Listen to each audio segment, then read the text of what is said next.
Good evening, everyone. Thank you all for being here.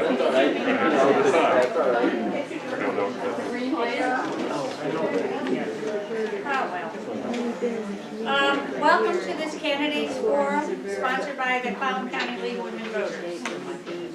My name is Sue Erzin. I am a member of the League of Women Voters, and I will be the moderator this evening. The League of Women Voters is a 95-year-old national nonpartisan organization whose purpose is to promote informed and active participation of citizens in government. Our goal today is to provide you with the information you need to be educated and knowledgeable voters. We will be following this agenda you were given when you came in. If you don't have one, please raise, it still isn't on, is it? Put it closer, put it lower. All right, I'm yelling. All right. If you don't have one, raise your hand and one of the league members will give you one. 3 panels make up our program this evening. Candidates for District 1 Commissioner for the Port of Port Angeles are sitting here now. The second part would be 2 speakers for and against the proposed Sequim school district bond issue, and then we'll close with the 6 candidates for the school board. Each panel will follow the same basic outline: opening statements, then answering your questions, and then closing statements. It often happens that there are more questions than we have time for, so we've asked all the candidates if they would stay afterwards to be available to you to ask them questions yourselves. Before we begin our first session, is it any better? Not very loud. Put it as close to your mouth, I think. All right. Before we begin our first session, let's deal with a few important matters. Number 1, turn off your cell phones or any devices that make noise. The restrooms are in the lobby to your left in case we need to evacuate the building. Emergency exits to the outdoor plaza are right behind you, as well as the doors to the lobby. We have timers sitting in front who will make sure we stick to our time limits. I ask you to please hold your applause so that we do not reduce the time available for the candidates. There are league members around the room wearing name tags. Please signal them if you need cards on which to write questions or other assistance. And lastly, a word about video recording. That no non-league audio or video recording devices of any kind are permitted during this forum unless prior permission has been received. However, the League of Women Voters is making its best effort to record this forum. This is our initial try at this. We plan to post this video and others from all of our fall forums on the League's website, which is LWVCLA.org. And I believe that's on the sheet. Candidates, their campaigns, and others are strictly prohibited from using any part of League recordings for campaign purposes. So we'll now begin with the Port Commissioners. I assume that you have read this information about the Port of Port Angeles when you entered the room. The stated mission of the Port of Port Angeles is to bring people, resources, and industry together to foster living wage jobs. The port operates airports and marinas in Clallam County, and it owns and leases commercial property. Its boundaries are the same as those of Clallam County, and the 3 port commissioners are elected for 4-year terms in the same districts as those served by the Clallam County commissioners. This race is for District 1, which covers the east end of the county to Boyce Road. Any better? The microphone? Oh, District 3. District 3 goes from Yes. Cherry Street. Okay, see if yours works. Pacific Ocean. Yes, sorry. This race is for District 3. District 3 begins at Cherry Street in Port Angeles and goes all the way west to the Pacific We're not Ocean. hearing anything Closer. you're saying. Isn't that? District 3 runs from Cherry Street in Port Angeles west to Forks, Nia Bay, Clallam Bay, Sequim. And similar to the county commissioners, the candidates for port commissioners run within the districts, but then they are voted on by the entire county, yes, in November election. Port commissioners earn $250 a month, plus a per diem of $114 per port business day, up to a maximum of 96 days a year. Each candidate in the order they filed for office will be given 1 minute for an opening remarks. Following their opening remarks, you can ask questions. You might be thinking of your questions during the course of the presentation. We'll close this portion of the forum by asking each candidate to make a closing remark then.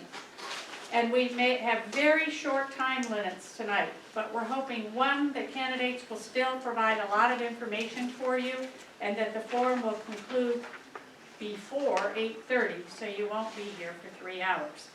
So, we've asked both candidates to answer the following questions in their opening remarks. Remember, they only have 1 minute to address these. Their qualifications for serving as a commissioner, their primary goals in their first year of office, and how they intend to address the key issues confronting the port. We'll begin with Mrs. Bouvet. We are. Connie Bouvet has lived in Joyce for 20 years. She has owned and run 3 businesses and also worked in the public sector. She is currently manager of the Crescent Water Association. She has served on the Clallam County Planning Commission as well as the Charter Review Commission. Connie, you're going to do this now then. Thank you to the League for having this forum available to us tonight, and for all of you who came out tonight. You have heard my qualifications and my background. You can learn more about me at connieforport.com. I intend to use my skills and experience carefully and thoughtfully as the port faces these issues: creating job opportunities, harbor cleanup, community engagement, and working with a balanced budget. The areas that I see needing the most attention are leadership, communication, and marketing. We need a more proactive commission in making decisions. There needs to be more interaction between the port commissioners and staff, the commissioners and the stakeholders and commissioners and the public. And we need to increase marketing in order to advance the port's lines of business, from signage at marinas to aggressive recruitment of appropriate businesses. Thank you. Now, Michael Breidenbach has lived in Forks for 36 years. He was a senior manager at Rainier and also worked as a fishing guide on the peninsula as well as in Alaska. He has served on the Forks City Council for the last 7 years. I think, can you hear me okay without this? Okay, everybody? Okay, I've lived, like I say, I've moved to Forks in 1977. I've worked in the woods. I've worked at a corporate level for managing 400,000 acres for the sales and the responsibility for the harvesting. I worked for several years for Interfor, 2 years actually, as procurement officer to try to keep the beaver mill open, but didn't quite make that work. The port, I think, needs to narrow its focus. It needs to look at its budget because we're going to see budget reductions here. We need to see what we can do to put some money away to invest in the port's infrastructure, which needs it very badly. We also have some very high-cost environmental issues that need to be taken care of before some new businesses can come into the port. So I think, in my mind, those are the 2 really high-value issues: are workers, timber supply, and the environmental issues for the port to attract new businesses. Thank you both. We'll now take as many questions as possible in the time allowed, which is about 25 minutes. You will have up to 30 seconds to ask your question. The timers will raise a card when you have 10 seconds left to ask, and so you need to keep your eye on the timers. It will help you to stay in that 30-second time limit if you write your question down.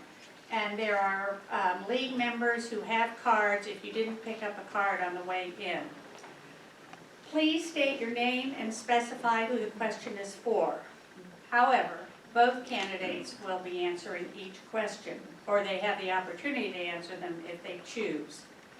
Please do not return to the mic to ask a second question until I indicate that we have time for a second round of questions. Each candidate has 1 minute to answer the question, and then they each can have 30 seconds to respond if they wish. So please line up the microphone where League member Barbara Vanderwolf will hold the mic for you. If you cannot come to the microphone, you may write your question on an index card with your name and ask a member of the audience to read it, or Barbara said she would read it. If you need a card, raise your hand. So I'd like to start with a question for both of you. How does the port's work for economic development differ from the efforts of the EDC, the Chamber of Commerce, and the business associations in Port Angeles and Sequim? And we're going to start with Ms. Beauvais. Okay. The Economic Development Council is set up by RCW, and that group is, it's a separate entity of its own, and it is to work with different government agencies around the community to provide, to look for opportunities for jobs to come into the area. The goal, the mission of the port is to bring in living wage jobs, to foster those kinds of opportunities, and to provide infrastructure for new jobs to come in. The Chambers of Commerce, the city council, what I'd like to do is see everybody really work together, and that's something that the EDC should be doing and is working toward with its new leadership. The city councils, the ports, everybody is a member of the EDC, and so they all work together to move forward economic development in our whole community. Mr. Brian Beck. The EDC started as a government bureaucracy funded by the state of Washington, and that, Sorry, we were just trying to get the microphone. give me 15 more seconds. Yeah. The EDC was funded by the state government, and it slowly morphed into a nonprofit organization. Its only real success has been with its first initiation, when it wasn't really formed that well, with the business down the port. Since then, it's done very little. I think the port's responsibility is to attract businesses, to bridge those businesses to become private and function as a private business. We saw that with Westport buying the old Walmart area. The port helped them out, they brought them in, they got it going, and then Westport found a better place and a more efficient place for them to do business. And I think that's the difference between the two. So thank you. Would you like to respond to that at all, Ms. Beauvais? Well, the response that I would like to make in terms of Westport is that they came into our community, the port provided a building, leased a building to them to make their cabinetry, and they outgrew that building. And they found another building that was larger, and that thankfully was the old Walmart, and they have moved into that. So that worked exactly as it was supposed to. The port had a business come in. They grew their business so much that they were able to move into another spot. Now we can rehab that building and bring in another business. Mr. Brian Beck, would you like to respond to that? I think right now that building and the K-Ply site need to be looked at together, and things need to be harmonized to see what new business we can bring in to expand what's already there. I also hope that one of the issues with the EDC and the port is to continue to collaborate with the school for trade school issues such as the carpentry and marine trades. Is there anyone that has a question that they want to ask these two candidates?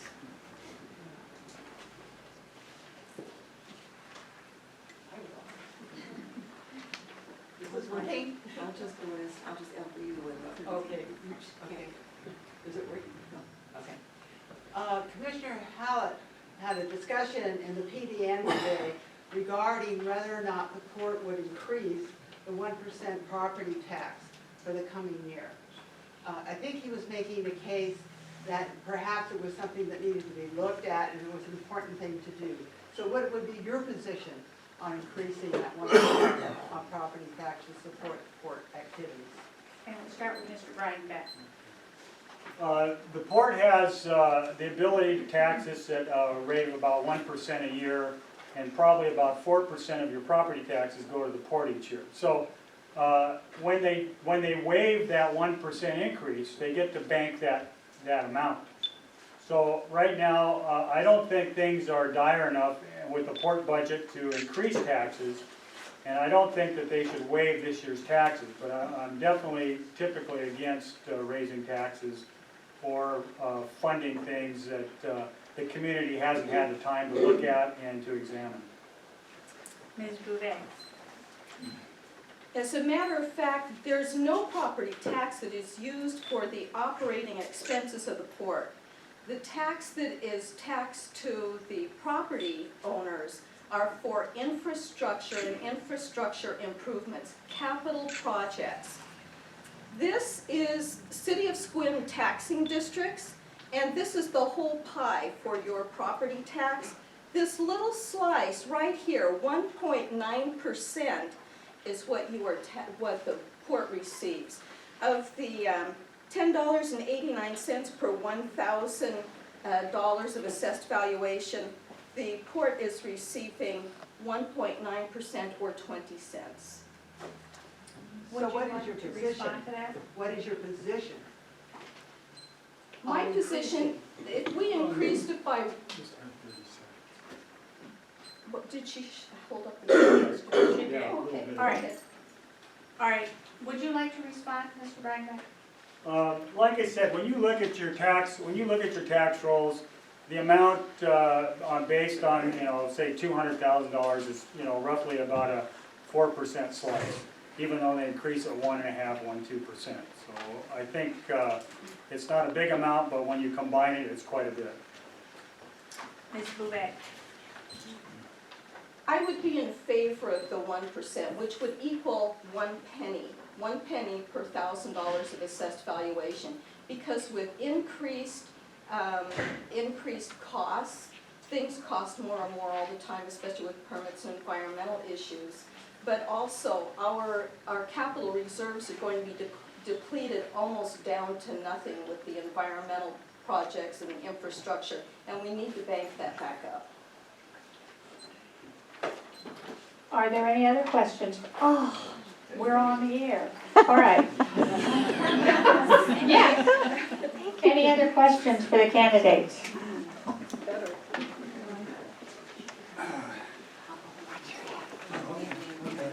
Hello there, I am Clallam County Commissioner for a minute, Donald Hall.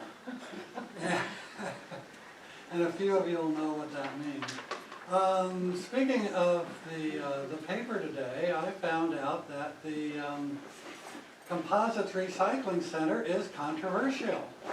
And we had 2 letters talking about how misguided the county commissioners were in their appropriations. And then I remember that What's your question, please? certain people that spoke out against it at the commissioners meeting, Could you- including Your question. Can you make that into a Mr. question? Marcosias. And so where do you stand on the Composite Center? Is it boon or boondoggle? Ms. Bouvet. That is a multi-pronged question there, because you're talking about infrastructure construction. That's what the opportunity funds were being used for, infrastructure construction. No matter what goes in that building, it will be finished. We are planning for Composite Recycling Technology Center and the Peninsula College to be in there. I do have a sample here of the raw pre-preg that we are going to be using, or I should say will be used in this nonprofit business to form products like this. And I'd be happy during the break to let you touch and feel both of these, this non-toxic thing that we are making into a finished product. This is just scrap left over from products that have been cut out of a form. It is not cured yet. That's all this needs is curing time. And if I were to let this sit out in the air for 160 hours all by itself, it would cure on its own.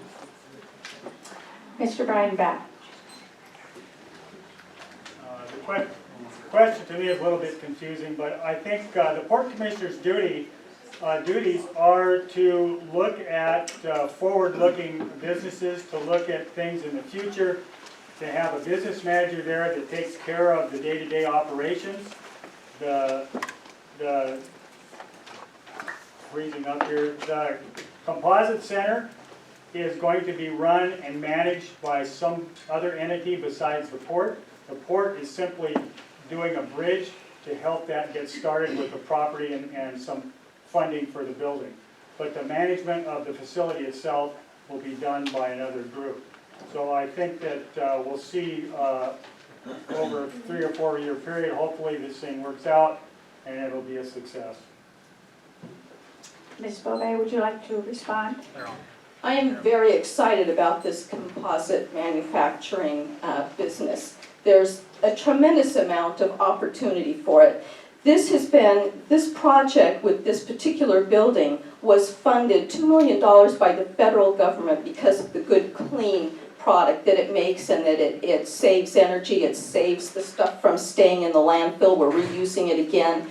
$1 million from the state for this clean technology, and the opportunity fund from the county of $1 million to get this building going is all we needed to get the infrastructure done. Thank you. Would you like to respond again, Mr. Breidenbach? There we go. Yeah, this is really kind of, it's like a little thing staring at me here. I think time will tell with the composite. We're going to handle material that has been dumped, and hopefully there'll be enough of it, and there'll be enough of a market to make this thing work and provide some jobs. So that's my view on the composite. Okay, next question. My name is Sylvia Hancock. My question is, what types, it's to both candidates, and what types of business for this area do you think are the most fruitful to pursue in terms of the level of wages they'll provide and in terms of their ability to overcome our transportation problems and issues? Mr. Breidenbach, you start. It's another long question. Right now, I sit on the Regional Transportation Board as an executive member and also as a technical member. And we're going through a new hierarchy of looking at transportation on the peninsula and forming corridors to work with. And that's going to be important for looking at what needs to be improved and what needs to be updated for each of these corridors. I think the peninsula has more than any other state. It's something like 82 of them. So it's somewhat complicated. The port business, I think the port should concentrate on having like a tri-economic issue where they have tourism that they support, they have the port business, the marine trades, they have incoming cargo at the port, and also they work on raw material issues such as the timber issues that are right now in arrearage for this area. So that supports living job wages, the tourist industry somewhat, not always, and then manufacturing definitely will usually support living wage jobs. And that's my main focus. If anyone's standing in the back, there's a seat here on the second row if anyone wants to sit there. Okay. Ms. Bove, would you like to respond to that question? The board in creating job opportunities is looking at creating job opportunities that provide family wage jobs. Tourism is important in our communities, but I don't see that as one of the things that the port should focus on right now. They have plenty of lines of businesses, 9 of them to be exact, that they need to work on. and they need to market and provide better leadership and communication. And doing those three things will enhance the opportunities for jobs there. We need to work on light manufacturing jobs. We need to get our empty buildings filled with businesses. We specifically need to work on marine trades businesses. Would you like to respond again, Mr. Breidenbach? I think, and then again, like I said, in a holistic view, you really can't have one of these businesses without the other. You need to attract people here, you need clean businesses, you need a clean environment, and you need manufacturing, and you also need the timber industry. Ms. Bovee? Do you want to respond? Okay. Any further questions?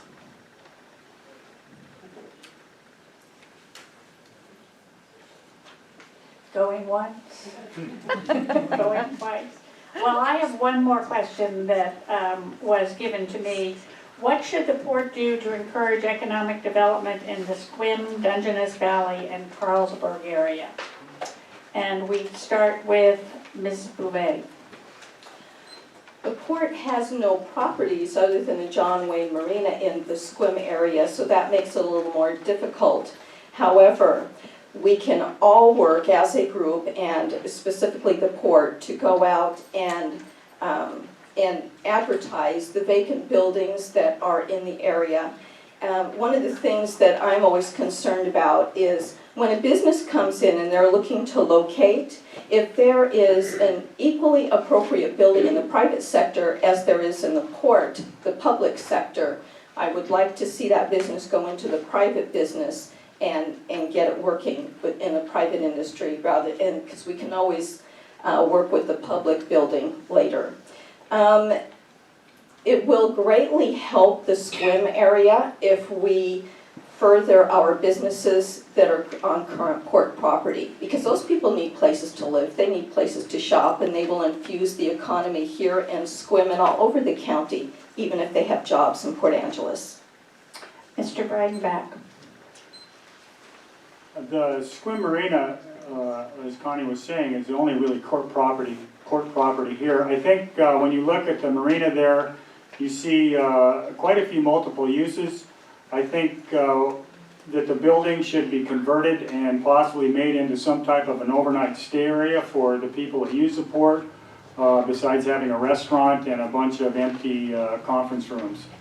When you do create some activity anywhere in the county, it does help the county out, and it's possible and it's reasonable to assume that more jobs will definitely give us better services and hopefully lower our taxes. Do we have another question? Darlene Chanfeld, a question for both of you. What are your top environmental projects, if you were elected, environmental projects for the county? And also that would relate to anything going down in Olympia. Mr. Breidenbach, This session coming up. we start. Is it 30 seconds, right? No, you get a minute. I think for me personally, cleaning up the harbor is the #1 priority. The Cape Lie cleanup is already ongoing, and that's going to continue till it's finished. As some of you read, there's going to be overruns there because the material was a little more degraded than they thought. But to me, it's very important to begin the harbor cleanup. That needs to be done. That harbor's been used in a commercial sense for quite a few years, since the 20s, and there's quite a bit of work that needs to be done there, but I think that would be one issue that would help create and bring in quite a few jobs to Clallam County. Mrs. Bovee.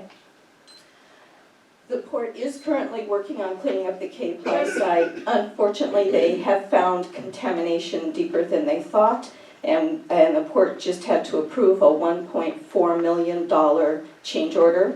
That bothers me, but we will do what it takes to get that cleaned up so that we can get infrastructure on that property to bring more business in. Beyond that, then we have the Western Harbor, and I've sat in on ecology meetings on that. There are 5 guilty parties in that, and the Department of Ecology is going to spend some time trying to figure out exactly where the boundaries are, because they kind of overlap each other. But after the K-Ply site, after the infrastructure, then the port can turn its eyes toward the Western Harbor and take the initiative to start doing that cleanup. Beyond that, the port is already working on energy efficient vehicles as they're being replaced. They're looking at either clean burning vehicles and in some cases electric. Would you like to respond at all, Mr. Bradford? The only thing I can think of right now is, as I'm involved in several cleanups when I worked for Rainier, and these were old railroad fuel bunking sites and repair shops, and it seemed generally that you always found more than you expected. So cleanups are always a bit contentious and expensive, and I think that you have to be prepared for those eventualities. Ms. Beauvais? Another project that is being worked on, it's in the engineering and design stage right now. It's looking to be an $8 million project that I'm hoping that can be re-looked at for other options, is the stormwater project that covers a fair bit of the area down there around the log yard. That will be a huge project. Another thing that needs to be more carefully monitored in my mind is water quality coming off of all of the sites that belong to the port. Thank you. Any other questions from the audience? Hey, Brian Carter. Now you talked about increased jobs you're going to produce. Is that over and above the ones that have already been lost? Or are you just going to re-employ those people that are now out of work? Is there going to be actually an increase in jobs, or are you going to actually employ the people that are unemployed? There's a big difference. Whether you're going to produce more jobs or just re-employ the people that are unemployed. And the businesses that are empty, how are you going to get them up and going when the people haven't got jobs? So you're going to increase the people into the area, or you're going to re-employ the people that are actually there now. Ms. Beauvais? I was talking to Kevin Holt the other day, who is the manager of the Small Business Administration Department in Port Angeles, and he said that there are 45% of the employable workforce here that's all that's employed, 45%. In other words, 55% of the employable public is not employed. That's who we have to look at. But we might have to bring in businesses to locate here in order to put those people to work. The port will work with EDC, the workforce, the Small Business Association, the Peninsula College, in retraining those people to make them have the qualifications that they need for those jobs. We have to increase the available jobs in order to put people to work. The port has some empty buildings that need to be filled, and there are a number in the city too, but the port has no control over those really. Mr. Breidenbach? Quite a few of my friends, neighbors have lost their jobs in the Forks area. The Allen Mill, the Interfor Mill, that used to be the Portac Mill. I think change is always difficult. When you look at the current workplace, the last time I looked down at the job center, there was 100 jobs posted for $45,000 a year in the peninsula here, and there was only like 3 or 4 people that qualified for those jobs. I think training is the key. Whether you have new businesses like the composite center or you have environmental cleanup, we need to get ahead of the curve and get people trained that are here so they can have a shot at those jobs. I don't think you're going to completely replace all the jobs unless we see more timber availability. The horse has to come before the cart. So we need resource before we can have more manufacturing. Would you like to respond, Ms. Beauvais? Sure.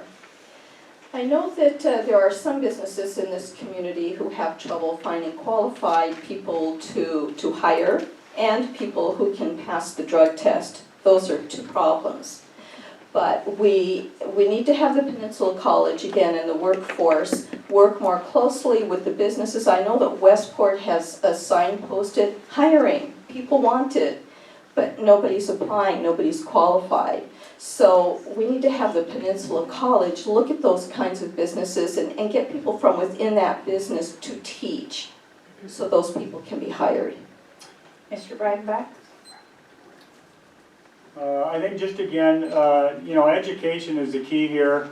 Recently, the college opened up a new building in Forks, and it's beautiful.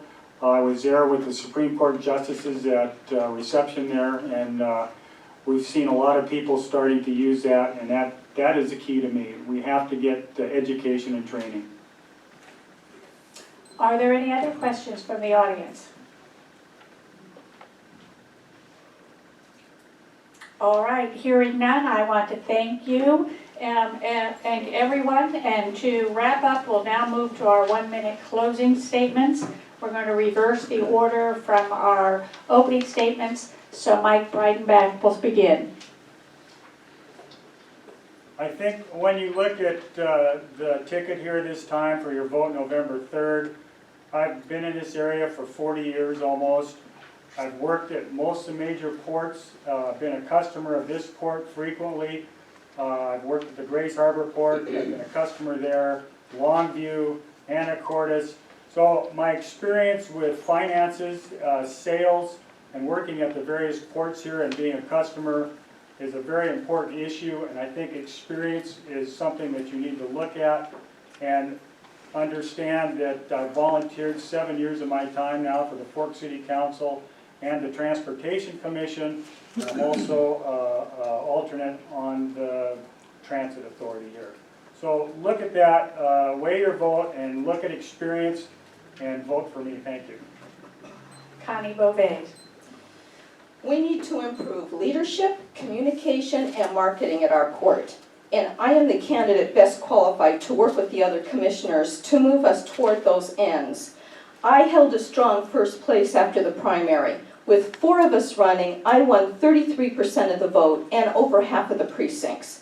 I'm the only candidate who has regularly attended port meetings, workshops, and port-related meetings, and am prepared to step right in and get to work. I have toured our port facilities a number of times with staff and understand the lines of business. I'm the only candidate to have worked for a marina, overseeing the maintenance department, marketing cruisers, and keeping the marina books. I'm the only candidate with a background in community relations, personnel, finance, and administration. I'm asking for your support and your vote so together we can move our port and our county into a new prosperous era. Please vote for Connie for Port Commissioner, District 3. Thank you. Thank you very much to both of our candidates, and let's give them a round of applause.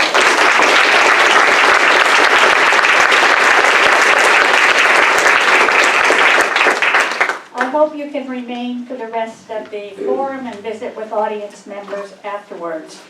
We are now going to have the speakers concerning the proposed bond issue for the Sequim School District.